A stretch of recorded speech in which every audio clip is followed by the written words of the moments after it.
has landed now. Let's just take you live to Malta Airport. All flights there have been cancelled as the Africa plane is on the runway with security and medical services surrounding it or close by. Well, look, this is a tweet from the Maltese Prime Minister in the last few minutes saying that there are 111 passengers on board. It's an Airbus A320. It is a plane owned by the state-owned Africa Airways. The Maltese Prime Minister Joseph Muscat earlier said that security and emergency operations were standing by. Well, a little earlier we spoke to Deputy Mayor for Libya, Magda Magri-Naudim, who said multiple measures were being taken at the airport.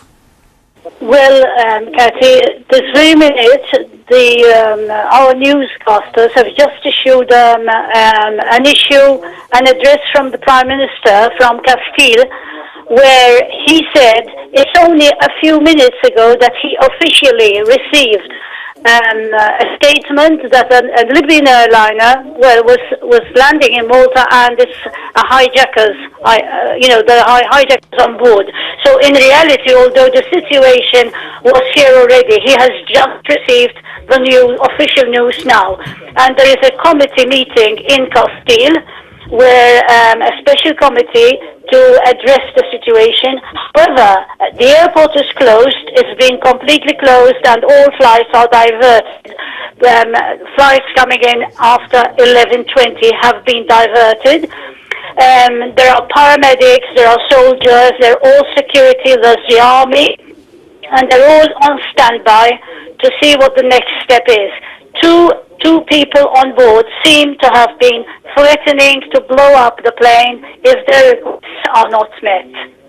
Actually, it is not the first time that we have had this situation. We have had at least 5 planes which were hijacked and landed in Malta between, I believe, 1973 and 1979, and situations have been handled in one way or the other. The emergency and the security and the special units, they're all standing by, and in actual fact, even, like other airports, there are soldiers who are in hidden posts, and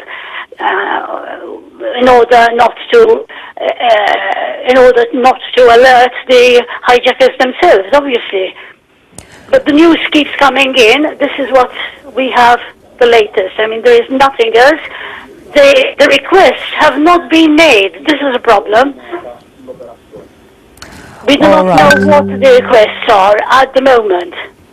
Well, that was Magda Magri-Naudim speaking to us just a little earlier. Let's see if we can find out what is happening right at the moment, though, because Jake Azzopardi is a local journalist. He's as close to the airport as police are permitting at the moment. What is the latest there, Jake? Good afternoon from Malta. Basically, what we know at the moment is that a passenger flight flying from Sabha, Libya, to the capital Tripoli has been hijacked. It was diverted to Malta by hijackers. It landed on runway 05 at Malta International Airport. Sources inside the airport have reported an escalating situation. It appears that the baby is on board the hijacked flight. Also, unconfirmed sources have said that the hijackers requested more additional fuel and food to take off the airport to an undisclosed destination, and they are threatening to blow up the plane if they are not given what they are requesting. It's a very confused picture. I mean, the Times of Malta, I just mentioned this to you, Jake, saying they're reporting now that there's only one hijacker who is claiming to be pro-Gaddafi. Do you have any information about that? There are mixed reports. I'm trying to give you what we have confirmed at the moment, because there are mixed reports. The authorities aren't giving any information for the time being. So I'm trying to give you what we have confirmed. I don't want to add to the chaos of the situation. What I can say is that the situation is chaotic, but emergency personnel have all been dispatched to the site. The airport perimeter is all secured. Paramedics are on site. We have also seen buses approaching the aircraft, the hijacked aircraft. So it might mean that there was more contact with the hijacker or hijackers. personnel is there. The bomb disposal unit of the Armed Forces of Malta is on site. So basically, that's what we know for the time being. Okay, Jake Azzopardi with the latest update on that developing story in Malta. Thank you very much indeed for joining us on BBC News. Well, the other major news story this hour, the Europe-wide manhunt for the Berlin Christmas market attacker has come to a violent end. Anis Amri, the 24-year-old Tunisian man, the prime suspect in that attack, which killed 12 people and injured nearly 50 others, was killed in a shootout with police in Italy.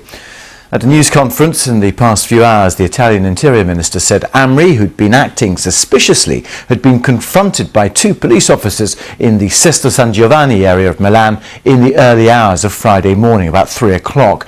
When asked to produce his documents, he allegedly pulled a pistol from his backpack and shot and injured one of the officers before being shot dead himself by the second policeman. The Interior Minister, Marco Minniti, gave further details about the events leading up to the shootout. Questa notte alle 3 del mattino, This night at 3 in the morning a Sesto San Giovanni, Milano, at the San Giovanni in nel Milan, corso di normale attività di controllo del territorio, during a normal patrol of our police officers, one of our police officers on patrol stopped a girava con fare sospetto. person who looked very suspect, who was just walking around looking very suspect. Fermato l'uomo senza In the moment he was stopped, the man, without hesitating, estratto una pistola, he immediately took his gun and shot. sparato nei confronti della He gente di shot. polizia che gli aveva chiesto i documenti per l'identificazione. He shot at the police officer who asked him for his identification papers. The police officer, Christian Mogio, immediately the police on patrol reacted to the shootout. In parti non vitali. In questo momento è ricoverato. Luckily, our police officer wasn't shot fatally, and he is now in hospital recovering.